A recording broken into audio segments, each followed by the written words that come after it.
Ladies and gentlemen, welcome wrestling fans worldwide to Knoxville and the Great Smoky Mountains for the Ron Fuller Tennessee Studcast. 6 feet 9 inches tall, 265 pounds. This historic podcast from one of the most respected and successful wrestlers and promoters will follow the footsteps of the largest and oldest wrestling family on the planet. Listen to what I'm saying. That's right. Bring that camera in here a little bit closer. Through 93 years and 4 generations. The stud has arrived. Old school or new fan, this unique broadcast will educate and captivate as Ron details decades of professional wrestling's growth with truly unforgettable stories. I want those people out there at home to hear the stud. Sit back and enjoy the ride with the Tennessee Stud. The Tennessee Stud. You will learn that name. You will remember it. And now, the stud is here. All right, everybody, here we go. It's David Summers hosting another Studcast with the Tennessee Stud, Ron Fuller. It's the story of wrestling in America, as told by the stud, whose family started the profession 100 years ago. Now we step back into the ring, back into time, into the Great Smoky Mountains, and there he is. There ain't no hoss like the Tennessee Stud. What's going on, Ron Fuller? Oh, geez, man. Nothing. Beautiful day out today. A little cold, but still nice. And just a happy man to be here in the mountains, and it's still beautiful. Missing the leaves a little bit. They're all gone, but that's such is life, I guess. Right, Dave? So how much raking are you doing, Ron? I do none, my man. Oh wait, I can't believe that. So you're not raking? Yeah, I do none of it, my man. I just let them fall where they may, and figure I'm going to let Mother Nature deal with them. Yeah, that's good thinking right there. All right, let's do this thing. You know, the Studcast, I got to tell you, they're still getting better and better, and we're getting near Thanksgiving of 77 as we're telling these stories with all kinds of angles. New talent, crowds still at near all-time record levels. I think I heard a couple of names toward the end of the last Studcast that might be in this one. It kind of got my attention, Stud, so what do you say on that? Well, we're like you say, man, we're in a great time frame here for Southeastern wrestling. Things are really good. The card on this Studcast, on this particular one, is absolutely loaded, man. And I think you may be referring to a couple of those names that you heard. It might be Mr. Wrestling number 2 versus the huge Korean sensation Pac Song, man. And just to show how good things were and how strong the company's talent was, this one is a real testament. This is going to be the third match on a 7-match card. Wrestling 2 versus Pac Song. I mean, this is a main event anywhere in the world, man. So the next Studcast is going to feature the first ever Southeastern Thanksgiving night event in the Coliseum, man. So, I mean, we have really, really gone through a great growing phase in 1977, and wow, we're still kicking some butt, doing really, really good business in the fall of 77. Hey, I tell you what, it's amazing to me how these cards and the Studcast that describe them are blowing up 44 years later. The excitement that you had then is kind of still there today, especially from those of us who really dig that old school wrestling. So, to me, the whole thing is just really cool. So how Southeastern Rewind is doing the same thing today on YouTube, I think that's pretty awesome too. It's really on fire. So Stud, how do you explain it all? Well, man, I think wrestling fans all over the world are not happy with today's product, man. And old school has kind of become the more popular than present day wrestling, undoubtedly. It seems like that to me. And these studcasts describing what was happening in 1977, gosh, they're just as popular now, if not more popular than today's wrestling. Fans want to hear about this stuff, and they want to see these programs. And when new wrestling fans discover these, they almost instantly know more about business that was truly flourishing 40 years ago as compared to today. They can't believe what they're seeing is, and when they compare it to today's wrestling, it's really it's not much of a comparison. So Southeastern Knoxville is a great example, man, of old school, especially since it was considered to be the best small territory in the world about this time frame. That, basically that's why the new YouTube channel, Southeastern Rewind, is focused on the beginning of Continental Championship Wrestling in 1985 and USA Wrestling in 1988.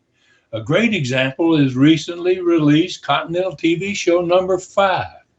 And it introduced Europe's sensation, man, a guy that was just a huge star in Europe and in a lot of countries around the world. Exotic Adrian Street shows up in Southeastern, man.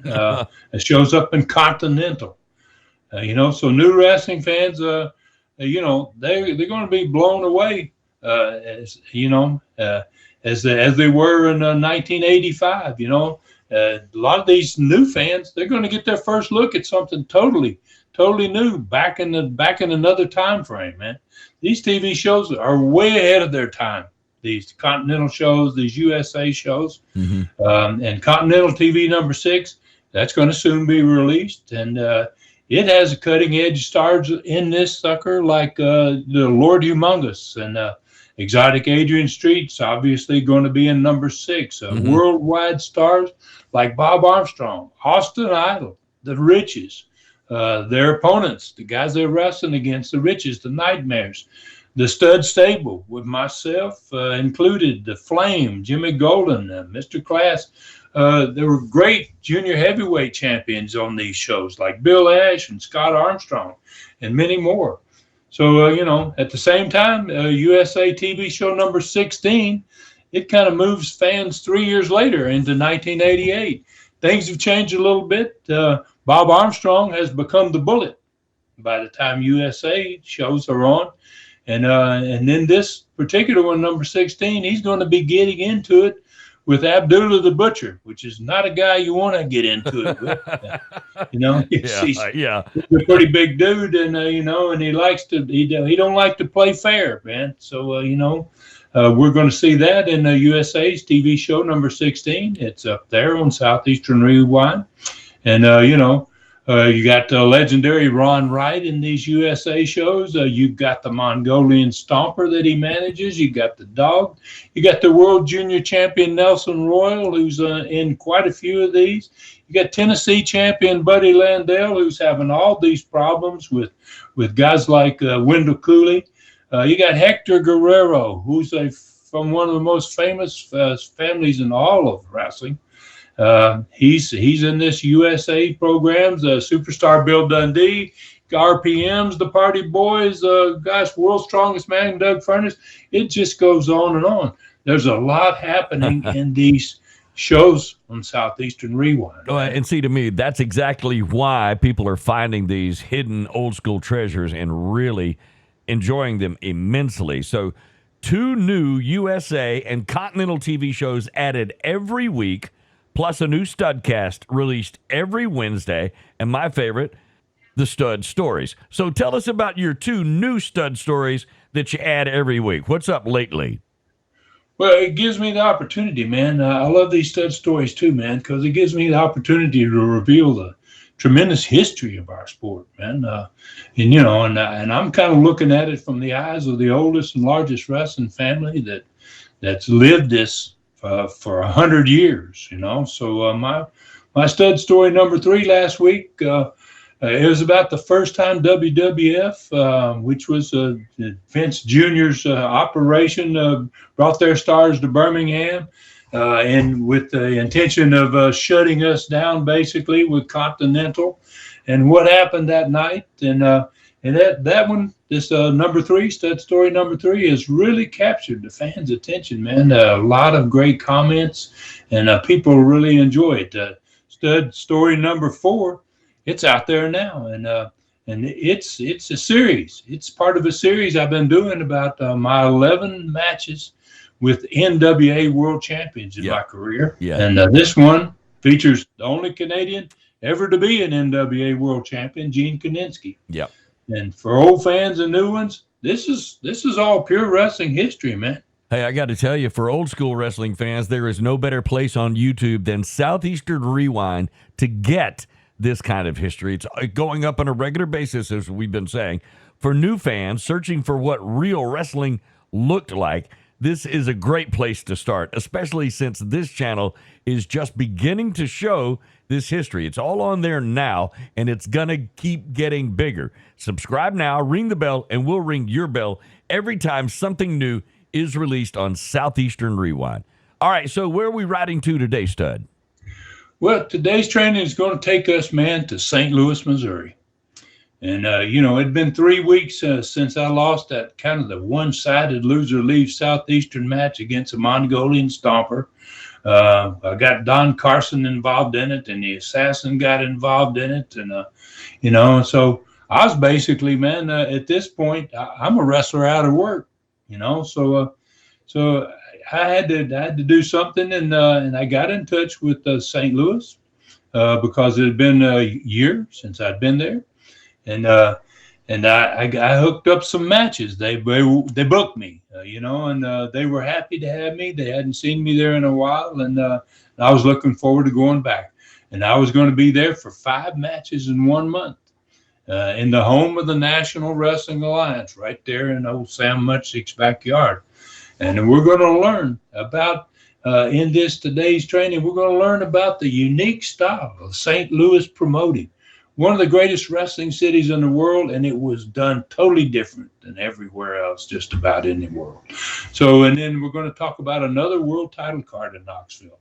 And that is really loaded, as I said in the beginning. And it's the focus on this Studcast. Wrestlers literally from all over the world filled this card, man. And we're going to talk about the TV show that promoted it. And that's a particularly strong one because it's in the November rating period. I'm jamming the championship matches in there. And we're going to give everyone the results of the matches and the attendance in the Coliseum. And we got a great learning tree question that's perfect for this Studcast. And the listener asked, was the World Junior Heavyweight Championship controlled by the NWA or Sam Muchnick, or was it more of a regional title? Okay, so that sounds like another great one, Stud. So are we headed to St. Louis first today? Yep, we certainly are, man. And St. Louis had a great place in my heart, man. I hadn't worked in St. Louis at this point since Friday, January 21st of 1977. So it's been almost a year since I have gone to St. Louis. And every trip to St. Louis for me was perfect for today's training session, I'd learned maybe more working in St. Louis than any other territory or city other than my own. Obviously I had to learn in Southeastern or I wasn't going to be in business very long. So, in St. Louis, they had a very different way of doing things. And oddly enough, Dave, the last stud story, number 4, on Southeastern Rewind now, about the NWA World Champion Gene Kiniski, it's got a lot to do with St. Louis, Missouri as well. Kind of strange, but it does. So I've been going there off and on since 1973. Been working St. Louis, was like working no place else in the world. There was no city like it. And that was because of its owner and president of the NWA for many years, Sam Muchnick. He ran his city unlike any other that I ever wrestled in anywhere in the world. And I wrestled in quite a few cities in the world. So Sam didn't believe in angles. He didn't believe in blood. He didn't believe in return matches. Everything every other promoter around the world believed in, he didn't. Yet somehow he managed to fill the huge Kiel Auditorium more nights than not. Wow. I don't. So hang on. How does he get anything going without those three components that you mentioned? That's a really good question. I mean, first of all, he could have any wrestler he wanted to work in St. Louis. The very best talent in the world knew his name and his reputation. They had heard of Sam Muchnick. They knew that he was big time, president of the National Wrestling Alliance. And if he were to call you up and ask you to come and would you be interested in wrestling in St. Louis, and if you turned him down, well, his opinion of you might have a big effect on your career. He was a big time name in professional wrestling. Okay, you kind of laid a case for that, but still, why? He's that big everywhere. Well, because he was the president of the NWA, and every promoter in the world and every wrestler in the world respected him. They wanted to make him happy. If you worked for him, you wanted to make him happy. If he said something bad about you, he didn't like the way you worked, or he thought you were lazy in the ring, or you upset him in any way whatsoever, and he spoke negatively of you, it could follow you the rest of your career because people listened to him, man. They put a lot of stock in his assessment of talent. So every card was filled from top to bottom with the biggest names in wrestling. Every time I went there, I would get the lineup when I went into the dressing room. And when I looked at the lineup, every time I ever wrestled in St. Louis, I was always blown away. It was always like a who's who of wrestling, you know. He didn't need to work angles. He didn't need to get blood. He didn't need to bring back the same two guys against each other on the next show. He had talent, and it was always amazed. In my first year there, I was consistently amazed that I began after about 5 years of working there to figure out why it happened that way. Why? I'm going to answer your question because its fans had never seen the same routine as other cities and other territories. And that's hard to believe, but, and if this booker had started giving fans angles and blood and return matches, well, the St. Louis fans would be as spoiled as other fans were. They weren't spoiled, and if they had seen that blood and if they had seen those angles and they had those steady return matches, they would have wanted more. And without it, it would have been harder to fill the building. So strange as it sounds, his building was full and all he was doing was having these great wrestlers come. So fans there had no idea what they were missing. And he kept it that way on purpose. There's no way that it would have worked except for the fact that every card was loaded with the greatest wrestlers in the world. He handpicked them from the territories all over the world, and all of them were so talented that they could stand the crowd up without having to do what they were accustomed to doing every night in their own territories. And they realized that when they went there and wrestled, I remember asking Booker, about why don't we work a return match? Why don't we get a little blood in this one? And he would say, oh, gosh, no, there's no way that's going to happen here, So what happened is I went there and I had the opportunity to work with some of the best talent in all of wrestling. And on this particular trip, the one I'm talking about that I'm going to be making on this day, which is going to be the 18th of November in 1977, I'm making a trip to wrestle in St. Louis, and I'm going to be wrestling with the St. Louis Bookers. The St. Louis Booker is going to be my partner in a tag match, and he happens to be the former world champion, Pat O'Connor. And we're going to wrestle against the great Bobby Duncombe and Lord Alfred Hayes, man. Wow. 2 stars from Vern Gagne's AWA territory in Minnesota, 2 top guys out of Minnesota. And they just came from all over the world to St. Louis. It was just the place to come. And if you had the opportunity, you were a fool not to go there and work. I don't know, Ron. I mean, if fans were aware you got to wrestle in great cities like this, and against some of the best that were out there, no doubt. I mean, that's pretty awesome. So it had to make you a better wrestler, a better booker, a better promoter all the way through. Yeah, it did, man. I mean, how could it not? And that, and the fact I was extremely lucky to have been born into a wrestling family, man. I had a grandfather that was standing right there beside Sam Muchnick in photos I saw on his wall in his office the day they signed the paperwork for the original members of the National Wrestling Alliance. My grandfather Roy was standing next to Sam Muchnick and signing the same paperwork. My father had set all-time attendance records in 4 different states, man. I was truly blessed to have the opportunity to come from a wrestling family and to get these shots in St. Louis and being around the National Wrestling Alliance president and the man, Sam Muchnick. Yeah, I think blessed is the right word. It sure seems like you were. So, all right, where do we ride to next, Stud? Well, we're going to head into the Knoxville Coliseum, man, Friday night, November 18th, 1977. And this card it was truly an international event. I say sometimes, well, it's kind of like an international, got a couple of guys or whatever. On this particular card, Dave, on November the 18th, 1977, there's 7 wrestlers were from outside America. 1 was from Great Britain. 2 of them were from Canada. 1 from Ireland, 1 from Korea, 1 from Australia, and 1 from Japan. Same card. I mean, wow. I mean, I doubt that happened anywhere in the country that year, that you had that many guys from outside the country, and it was in little old Southeastern Wrestling, Knoxville, Tennessee. First match on that card was the Australian Bill Dundee against the Japanese Tojo Yamamoto.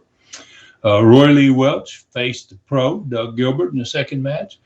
Third match, I mentioned it earlier, Mr. Wrestling number 2 versus Pac Song, man.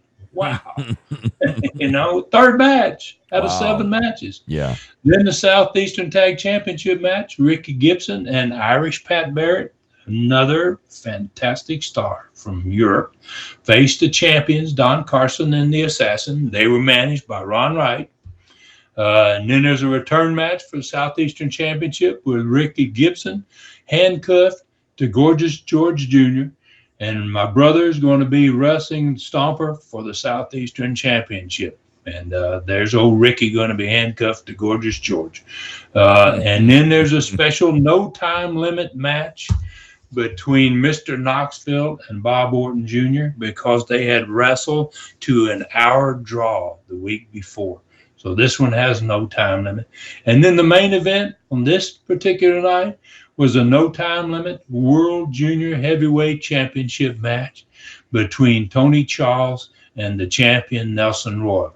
The last time they had met, about 5 weeks earlier, they had wrestled to an hour draw. So this one has no time limit in either. The last 2 matches have no time limits in them. That tells you right there, it's a great card because you got those matches that go through. Those are phenomenal matches. That's a fantastic card, Stud. So tell us about the TV Saturday, November 12th, only 6 days before this card. Well, this one opens with Les running down the TV card, as usual. And it has 2 big championship matches on TV because this is in the rating period. It's November. The World Junior title. One of those is a World Junior Championship match with Nelson Royal defending against Irish Pat Barrett in a 15-minute time limit match. And then there's a Southeastern TV Trophy Championship match that's going to close out the show. And when the camera's backed away from Les for the big set, still shot that we always had, there was Tony Charles holding Nelson Royal in that torture rack hold from a few weeks ago that we had the picture of. And it was from the last world title match back, like I said, about 5 weeks earlier, Mm-hmm. So, Nelson Royal is sitting there with Les. And Les was kind of upset. I don't know if you remember, but a few weeks back, Nelson was there. I think when he was there to defend this title 5 weeks earlier, he was really nasty to Les. And Les got very upset. So, Nelson, this is Nelson. He's back now 5 weeks later. He's sitting there with Les. And Les is still upset about the way Royal had treated him weeks earlier on the show. So Royal was not accustomed to being on our television show. And he wasn't accustomed to how we did things. And he didn't know where the TV monitors were. So that he was not able to see what the fans were actually seeing. And so as soon as the fans got a look at that big set behind Les and him, he's sitting there with Les, they got that shot of Tony Charles, he's got Nelson Royal all bent backward, man, in that torture rack hole.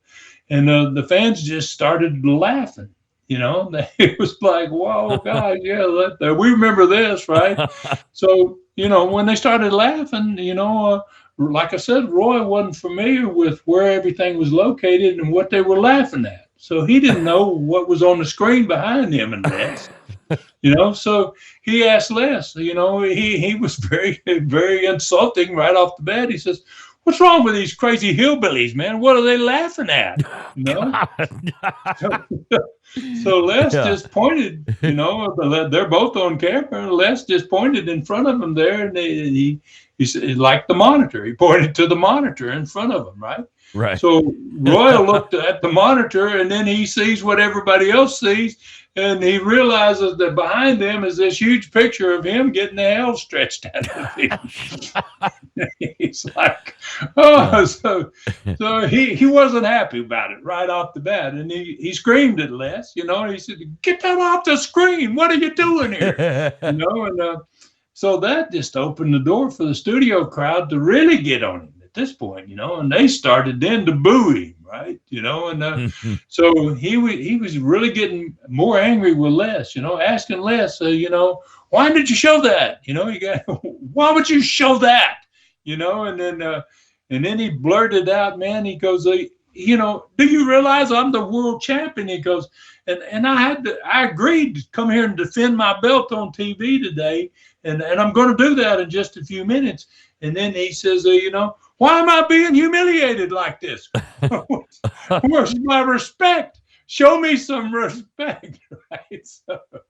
So Les is getting what he wanted. And he kind of just smirked a little bit, and the camera caught it. He kind of smiled at him like, "Oh well, too bad," And boy, Les was really getting even over that tongue lashing that he'd taken from Royal the last time he was on the show.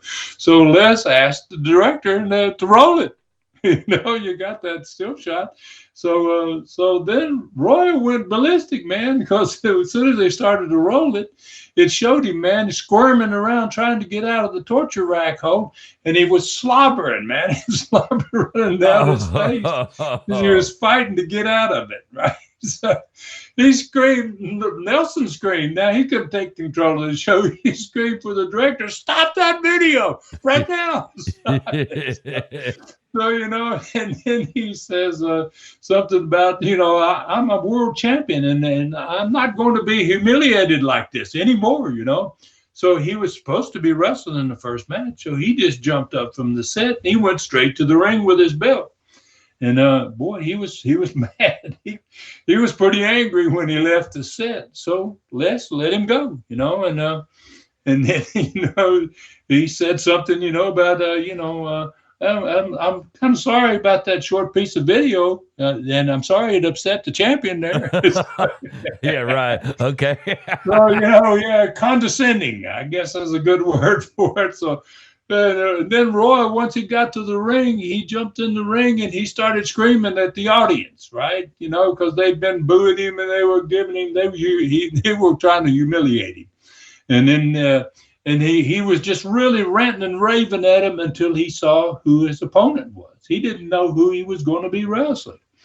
And so, And when he turned around and looked, Irish Pat Barrett was coming in the studio. He's going to be wrestling a guy just as tough as Tony Charles on television for his belt. Right? So Nelson jumped out of the ring.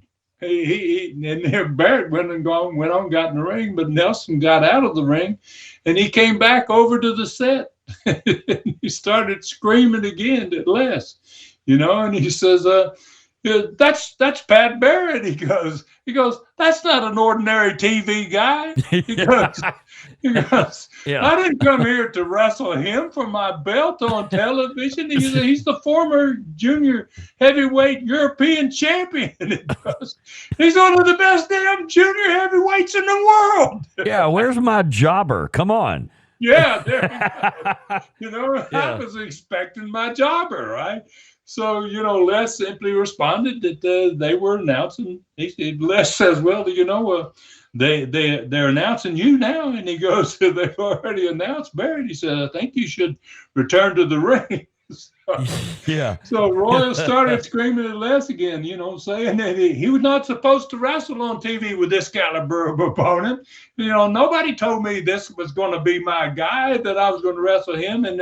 And then all of a sudden the bell rang to start the match. Right? And he's still out there, he's still out there screaming at Les, So the referee started counting. And the fans were loving it, man. They were loving how Roy was all tore up about this. And so they joined in with the referee. They were all counting 5, 6, 7. So Roy figured out that, hey, if I don't get in the ring, I'm going to lose my belt. So he had to go slide into the ring. And so then it wasn't bad enough for Royal. He's about to start. He's got to wrestle Pat Barrett. And he looks over, and guess who appears on the set with Les? Tony Charles. Oh, whatever. Come on. So Royal gets back out of the ring again, and he heads over to the set, screaming to Les again about what's he doing out here, right? And the studio started booing him like crazy. And Pat Barrett just got out of the ring, grabbed him from behind the back of the neck in his trunks and shot him up into the ring, and they went at it. Wow. Rogue was having a bad day. I'll say. Right off the bat. Yeah. So the short time limit, you only had a 15-minute time limit, but that's pretty long for a TV match. And the short time limit started running out toward the end of the match, and Barrett was getting closer, man, every minute as the minutes counted down, man, to get in the pin. And Roy kept having to kick out, man, all these finishing moves and all these crazy throws that Barrett was doing on him. And the studio crowd, they were electric, man. They said, we're going to see a new world champion here on television. And there was about 2 minutes left. And, so the bell rang, and just in time to save Nelson Royal's butt. And in fact, Pat Barrett, when the bell rung, had the exact same hold on him that Tony Charles had on him in the opening video. He had him in the torture rack. And the time ran out. So Nelson was just absolutely livid by the time he got back and ready for the first interview. And he was with Les at the set. And Tony Charles was in Studio B. And he took Pat Barrett in there with him. And just to really rub it into Royal, I guess. And, Barrett had been the wrestler that just about beat Royal right then. So they were both having a big laugh about how frustrated Royal was at this point, and then Tony Charles made some kind of remark about if Royal didn't get control of himself, he goes, he's going to be easier for me to beat next Friday night for the world title. So Nelson Ritz went crazy, and he finally got his chance. He threatened, man, right off the bat. He says, I'm not going to defend the title Friday night. I'm not going to do what I promised I was going to do. And, after what Southeastern Wrestling's done to me today, he says, I'm retracting my defense of the championship. And then he kind of realized, what that's going to do to his reputation if he went through with that, and he reversed course. And he promised that he's not only going to beat Tony Charles, he said, I'm going to humiliate him the following Friday night, like I've been humiliated today on television. And then he finally turned to Les. He said something about knowing Les was behind all this. And he said, you better watch your back. So the studio crowd, they loved every bit of the first match and the interviews, man. So show's off to a pretty good start. So the second segment of the show was exactly opposite for the studio crowd. They'd had their big fun in the first one, but second segment, Ron Wright, Don Carson, and the Assassin, they joined Les at the set, and they watched the end of the TV tag match from the week before.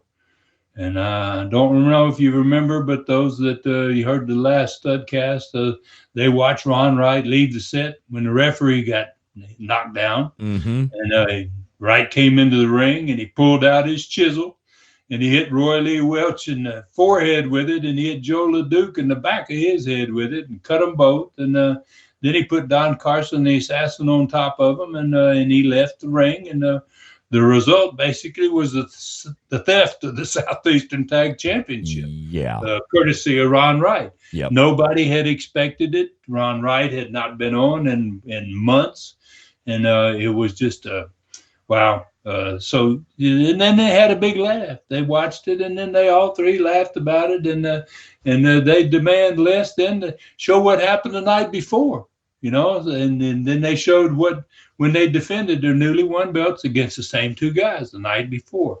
And parts of that match was shown until they reached a point, and I don't know if fans remember in the last Studcast, where Joe LeDuc said he's taking his axe to the ring next week. Well, that was the match they're watching. And so parts of the match they had showed, and then Joe LeDuc, man of his word, he had his axe, and he got his axe, and he had brought it to the ring. And when he got really upset and went to the corner, and he got the axe. All three of them went to the dressing room. I mean, you couldn't hardly blame him. So Ron Wright, he complained to the Southeastern officials right then about the danger of an idiot like Joe LeDuc bringing an axe to the ring. That's what he said on TV too. He says, he's an idiot. I mean, what's he going to do with that axe, man? And he said, I demanded. He said, as soon as we got back to the dressing room, I demanded that night, right after the match, that the officials ban Joe LeDuc from the building next Friday. Don't even let him in next Friday night. And so then Les told them that the demand, and then they made another demand that they would refuse to wrestle Joe LeDuc and Roy Lee Welch ever again for the Southeastern belts, because Joe LeDuc was an idiot. And they said, Les said, okay, the Southeastern agrees with you. They banned Joe LeDuc from Friday night. He's not on the card. And, and they also are going to accept the ban that you asked for, not to have to defend the titles against them, because they agree with you. It's a very dangerous precedent when you bring an axe to ringside, and that could really get somebody hurt horribly. So, it's been a pretty decent show so far, and it's been kind of crazy. So the studio crowd, they got upset by the ban of Joe LeDuc. He got banned for next Friday. Him and Roy will never get another tag title match, and they got very upset. But they weren't nearly as much upset as they were after their opponents got the hell beat out of them in that match. Ron Wright, at the end of the match, he took his team to the ring, and he sat in the corner. But at the end of the match, when there was no apparent reason, his guys, Carson and the Assassin, were just dominating the other two guys, Ron Wright pulled out his chisel, and he had to pop both those guys. So they went back to the set for the second interview, and the studio man wouldn't let up on Ron Wright, man. He's bragging about what he was going to what was going to happen to the team next week that they were wrestling, Ricky Gibson and Pat Barrett, and that they had a championship match with them next Friday night. And he brought his chisel out and got a little close up. He says, "Hey, I want to show you what I got here," and he says, "Look, there's fresh blood on it." Right?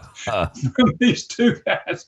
I mean, he's really going way overboard. Right? So Gibson and Barrett, man, they had the opportunity to tell their side of the story from Studio B.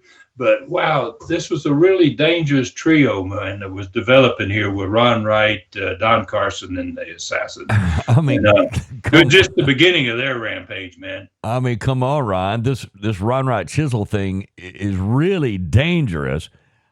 Who wants to automatically be cut knowing that he's going to be in the ring? So, I mean, surely they were going to stop this thing. So maybe you can answer that after hey, good place to take a break. Let's do that. Maybe you can come up with an answer for that as to how they stop it. And remember, by the way, while we're getting ready for the break, find Southeastern Rewind on YouTube, subscribe, ring the bell to get reminders on when the greatest stories in wrestling will be dropped on YouTube, and we'll ring your bell to let you know. And be sure to tell your friends about Southeastern Rewind. Okay, so the chisel thing. Let's address that after the break. It's coming up on this Studcast. If there's a stud fan on your Christmas list this season, you can make them really happy. A real Tennessee stud fan. All you have to do is visit the Stud Store at tnstud.com. All items are shipped free. Find autographed 8x10 photos, only $15 each. T-shirts in black and blue, $23.99 to $25.99. Classic old school Continental DVD 5-packs, 68 matches, over 12 hours of history. Only $39.99. Official Tennessee Stud mask, $40. Plus Ron's best-selling thriller, Brutus, a man-eating lion loose in the Great Smoky Mountains National Park. $19.99 for the book only. $29.99 and it's autographed. And free delivery. Order today and get it before Christmas at tnstud.com. tnstud.com. Click on Stud Store. Hey, welcome back. Another Studcast. David Summers with the Tennessee Stud, Ron Fuller. Okay, before we go on, Stud, what about this Ron Wright chisel thing? Was that going to continue? I mean, it was kind of his trademark up to this point. Well, obviously, absolutely not, but because one of the reasons is not many wrestlers are going to agree to it. Yeah. It's not going to happen too much, right? And, right. After what Southeastern did, because Joe LeDuc brought that axe to the ring and maybe threatened those guys with it, and they banned him, and then they said to him and Roy Lee, "We're never going to get a championship match with those guys again, an opportunity to win their belts back." It makes Southeastern look pretty stupid, if they didn't do something to these guys because of what they're doing. So, and besides that, these guys had such heat, man. Their heat was off the charts after what they'd done, man, to Bob Armstrong, what they did to me, what they'd done to Joe LeDuc and Roy Lee, and these guys today with the chisels again. I mean, wow, their heat was unbelievable. They didn't need to chisel anybody much anymore. They had what they needed. Oh, and to be such a fan favorite as Ron Wright was for so long. And if you wanted to turn him and go with immediate heat, he started using that chisel here, there, and everywhere. So he definitely left his mark in more ways than one. Okay, so what was on the personality profile? Where does that lead? Okay, so that wild angle, man, that we've had here now. We had the split up of Mr. Knoxville and Bob Orton Jr. and one of the greatest tag teams in Southeastern history. That wild angle between these two, man. Les watched. Les sat there with Mr. Knoxville, Ronnie Garvin. Actually, sat down on the set with Les, and Les watched some of the bloody 1 hour time limit draw with Mr. Knoxville on the profile set. and he got some comments. So, this was basically one of their first time, I believe, as a matter of fact, to wrestle against each other. And wow, what a nasty affair it had. Went to 1 hour time limit, both of them bleeding for half of the match. Then they cut away to the pre-recorded comments that Bob Orton Jr. earlier in the day had come into the studio and he made his comments. They put those into the profile, made a great profile. Ronnie Garvin, Mr. Knoxville, got a chance to say what he thought. Bob Orton Jr. got a chance to say what he thought. Fans got to see some of that 1 hour draw match, which was just absolutely phenomenal. And this angle was going to continue for a long time, man. And it was going to involve many different types of matches. And every one of those matches were going to be fantastic. These two young, great talents, man, at this point, and they're both young at this point in 1977, they're going to become an integral part of every card, every night. And every match they have is going to help build wrestling in the Southeast. It's amazing what they did. So the next live match would fulfill one of my hopes. That we're up to the third match. Profile is over, and this next one, it kind of fulfilled one of my hopes and dreams from back in the early days when I was wrestling in Florida, long before I became a promoter. But I always just dreamed about having an opportunity to use this particular guy that's going to be wrestling in this third match on the show. And he had been the main heel in turning Dusty Rhodes babyface in Florida when I was a Florida champion in 1974. I had the opportunity to get him for one night, and he would work one TV for me. And I couldn't resist taking him, obviously. And I wanted to put him on TV. I'd always dreamed of doing something like this, sticking somebody out there that fans had never seen before and just really shaking them up. So I couldn't resist it, man. I booked my great friend, man, who was a great guy. He certainly didn't look it, though. Gosh, he was horrible looking. The Korean Giant, man, Pac Song, is going to be in this third event, the live event. And at the same time, I had an opening for Mr. Wrestling number 2, Johnny Walker, on the same night, on the same card. So rather than stick those guys against different opponents, I just had to book, man, book what I thought was, and what was a main event anywhere in the world, Mr. Wrestling number 2 against Pac Song. So these two I put against each other. So when Pac Song comes in the studio, he freaked out the studio audience, man. I mean, he was his size, his appearance.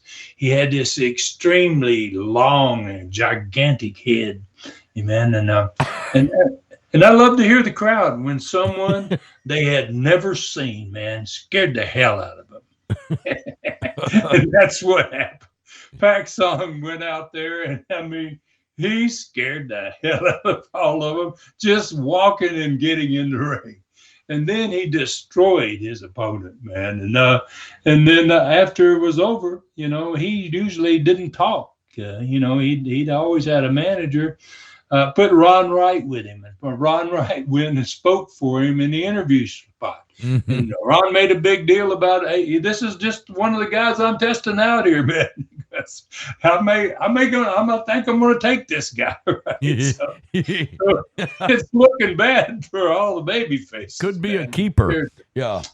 So Mr. Wrestling number 2 on this particular interview, Wright spoke on the behalf of Pac Song, and Mr. Wrestling 2 sent this rare interview from Georgia where he was a top babyface. He was the top babyface for many years in Georgia.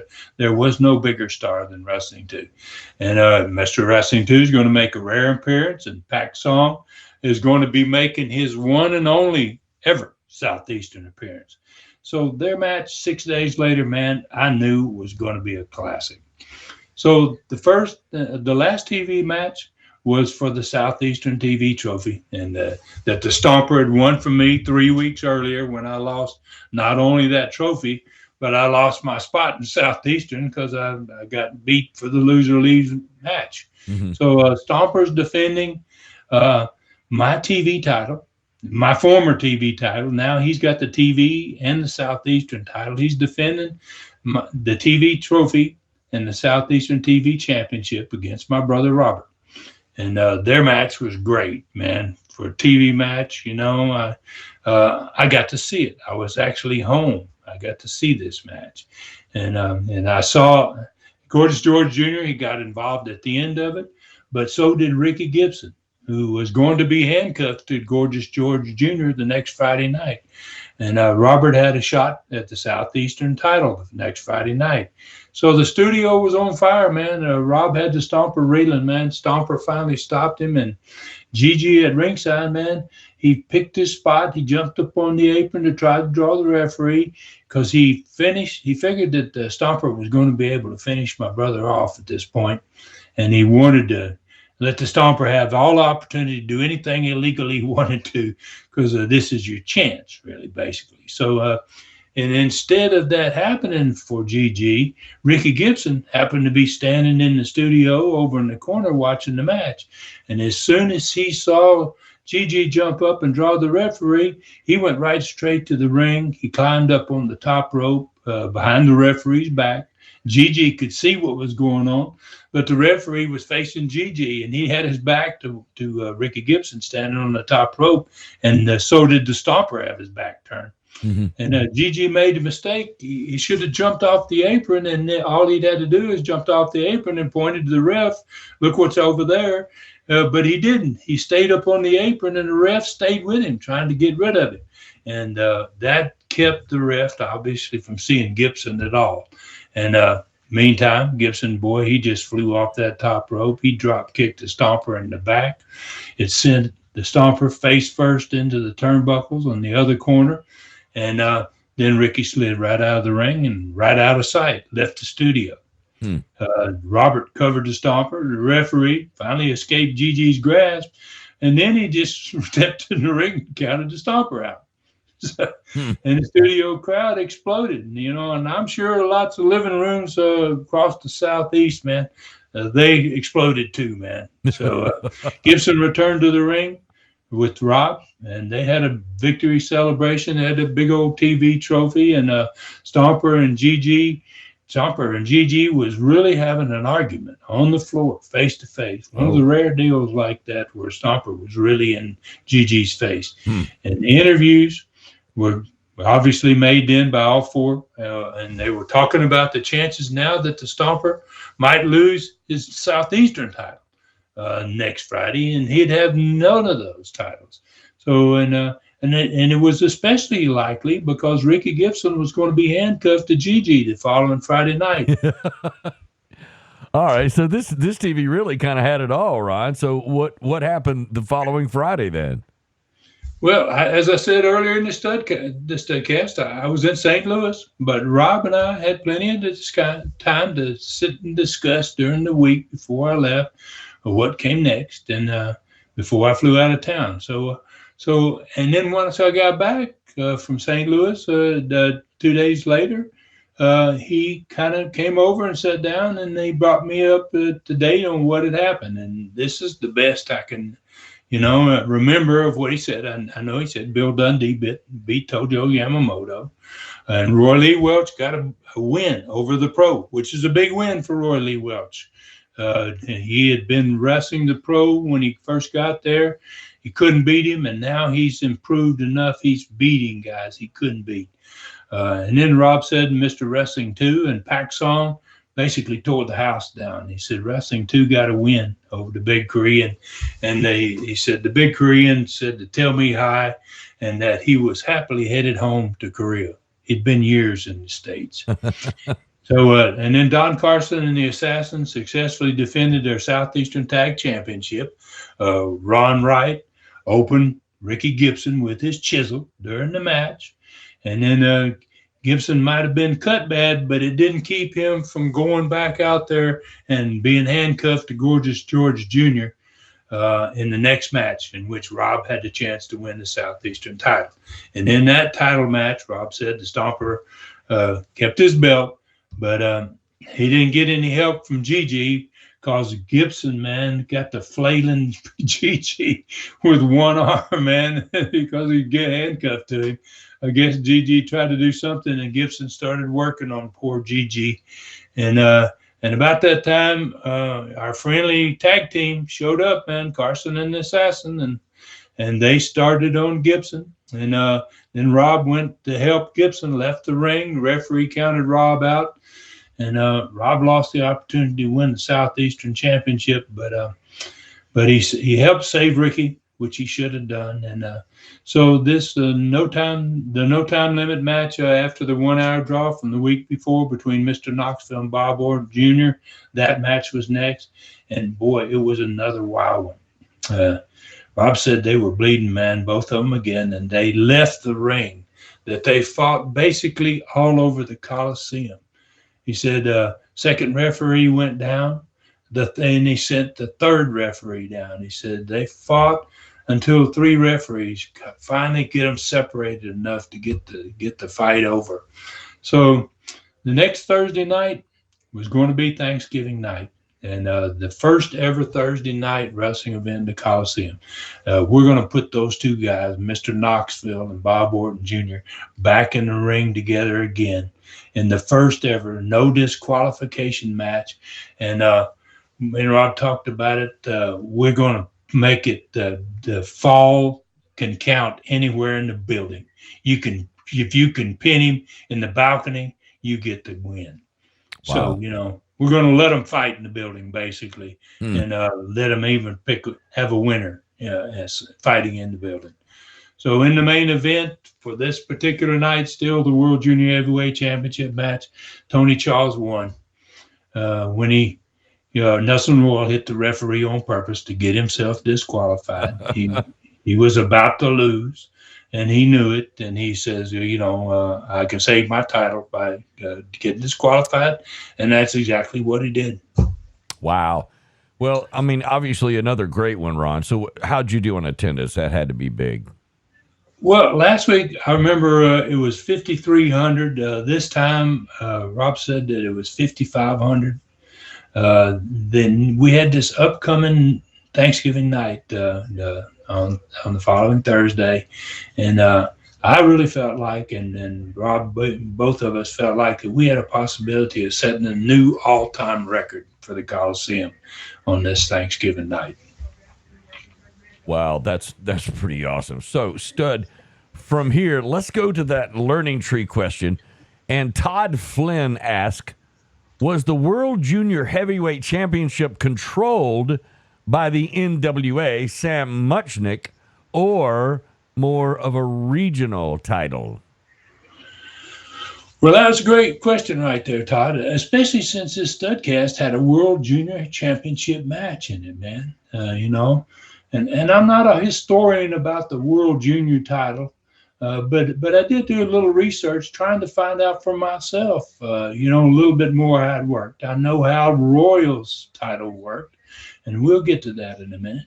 So, there really isn't much historically on this until about 1945. And there's a wrestler named Ken Fenelon that I'd never heard was crowned the first World Junior Champion. And I know there was a World Junior Champion in the South, especially in the state of Tennessee, Mississippi, Alabama, in my grandfather's territory, because my grandfather's brother, Roy's brother Herb, was the World Junior Heavyweight Champion in the South in the early 1940s. Wow. For 5 years. He was unbeaten for 5 years, and he had to give up the belt when he got hurt in a car accident. So obviously, Todd, it was, in that case, a regional title.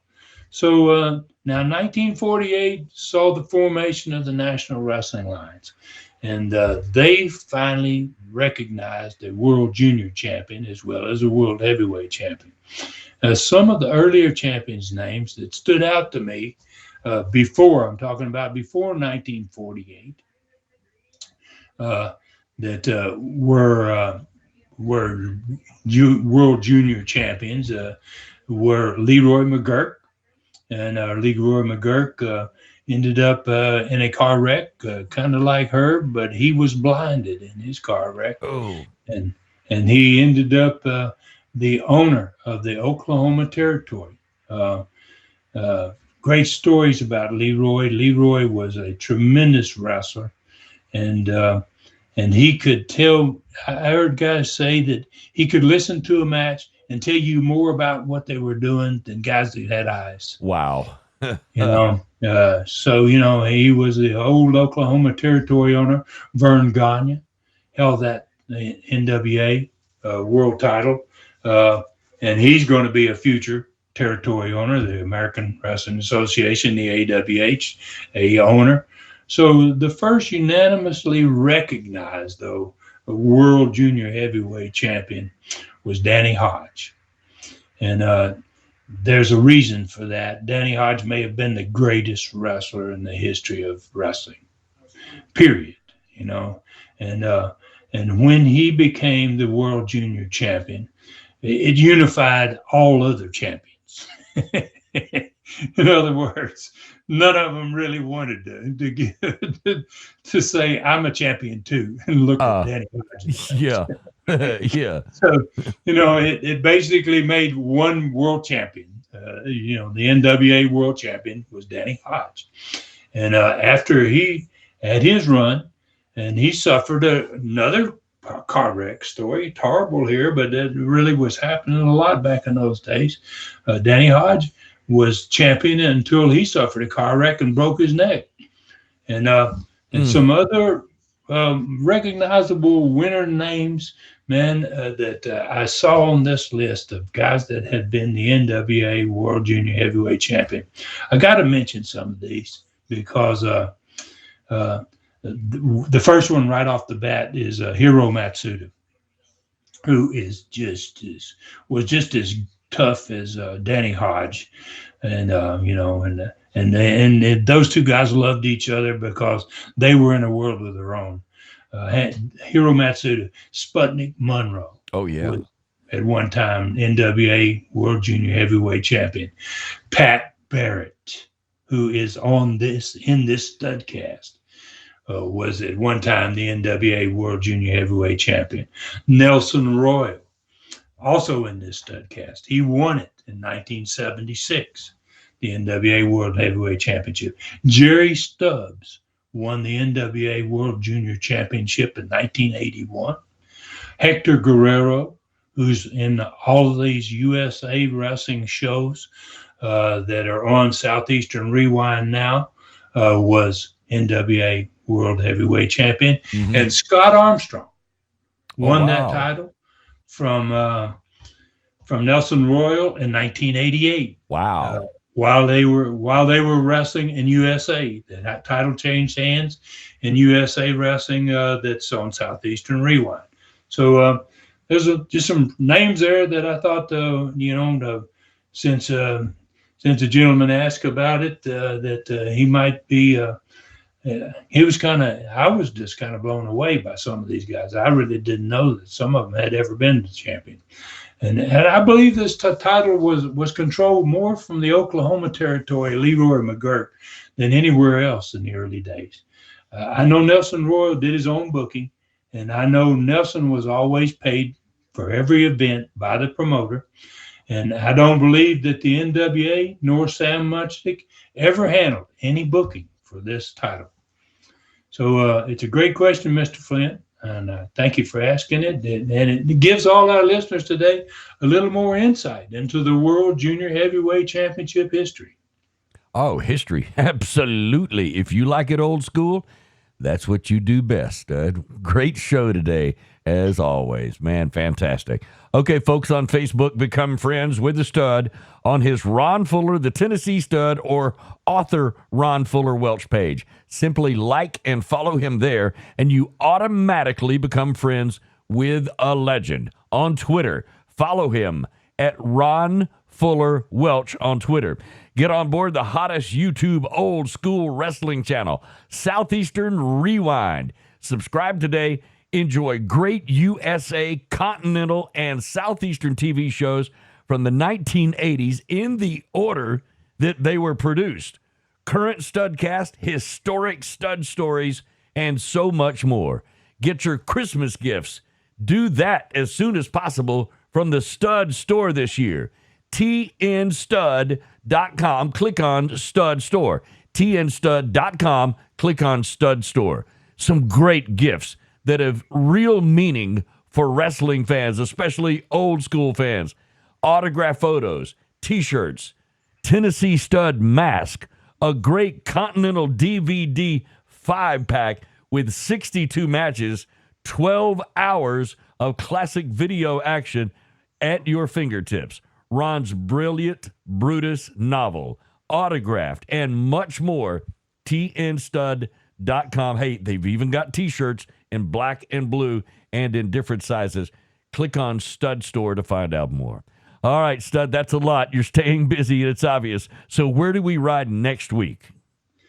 Well, we got another great Today's Training, man. That's going to get us started off next week. And then we're going to talk about the first Southeastern Thanksgiving night in the Knoxville Coliseum's history. And in Southeastern's history, actually. It had a tremendous card, obviously. Joe LeDuc is going to return to Southeastern after his 1-week ban. And he is going to go up against his nemesis, man, the Mongolian Stomper. It'll be the first time these two have wrestled each other in more than 3 months. Basically, since the blockbusting incident. You know, they quit wrestling each other. We quit booking them together because their matches were so bloody and violent. And now we're going to go back with the Mongolian Stomper against Joe LeDuc. Bob Orton Jr. and Mr. Knoxville are going to be wrestling in that Falls Count Anywhere in the Coliseum match.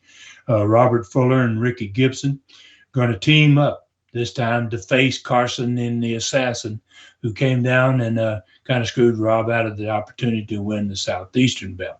So now it's going to be Rob and Gibson against Carson and Assassin in this Thanksgiving night event. There's going to be a first ever World's Ladies Championship match in the Coliseum. The Fabulous Moolah against Joyce Grable. On this card is a mixed tag match between men wrestlers with the lady midget partners. You know, and yeah, it's kind of crazy. Yeah. I mean, you know, that's unusual. You know, very few times you're going to see that. And because it's Thanksgiving, there's a special challenge match that opens this card, and it's a hair versus hair match with my brother against a longtime enemy of his, a kid named Larry Cheatham. And all right, you know, so we're going to open that card with a hair versus hair match. Somebody's going to get their head shaved in the very first match of the night. So, you know, next week, got a great Learning Tree question again that comes from a recent Southeastern Rewind fan, I think probably. The question was, what did you know about Adrian Street before you booked him in Southeastern, and who, if anyone, recommended him to you? So, I want to thank everybody, obviously, for your continued support. Tell your friends about us. Please take care of yourselves and others, and may God bless us all. For Ron Fuller in the Great Smoky Mountains, I'm David Summers saying thank you for listening. Find me at davidsummersproductions@gmail.com. This Studcast is a David Summers production for Tennessee Stud, LLC. Thanks for joining us today for this historic Studcast. The true story continues next week. So full Nelson your friends and point them in our direction for another ride with the Tennessee Stud. 1, 2, 3. This is David Summers saying so long from the Great Smoky Mountains.